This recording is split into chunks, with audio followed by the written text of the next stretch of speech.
puis c'est écrit noir sur blanc, sur papier, il fallait tuer l'Indien au cœur de l'enfant. Pour des raisons sociales, économiques, s'approprier le territoire, leur déposséder de leur culture, il fallait tuer l'Indien au cœur de l'enfant.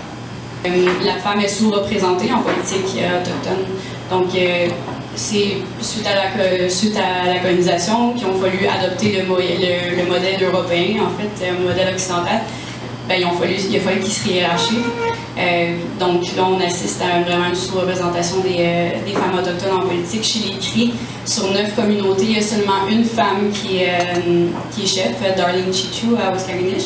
D'ailleurs, c'est la première élue chef dans sa communauté. Donc, c'est quelque chose à souligner. Bon, pour ce qui est de la violence, pour revenir aux événements de Val-d'Or, c'est là que les gens ont eu un certain éveil collectif. C'est sûr qu'on entendait parler. Les gens entendaient parler, puis je comprends que ça fait plus quand on met un visage sur une problématique.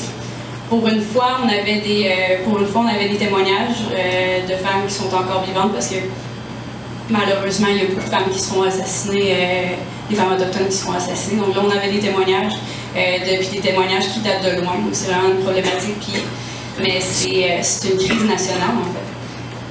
Il y a les mêmes problèmes. Il y a les mêmes problèmes dans toutes les communautés. Puis, je serais curieuse de savoir qu'est-ce qui se passe avec la police à cette île.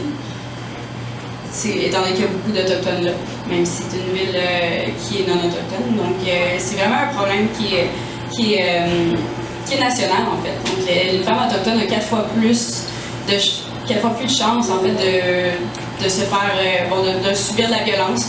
Que ce soit menacé avec un couteau, une arme à feu, de la violence verbale, puis de la violence conjugale, donc de violence physique.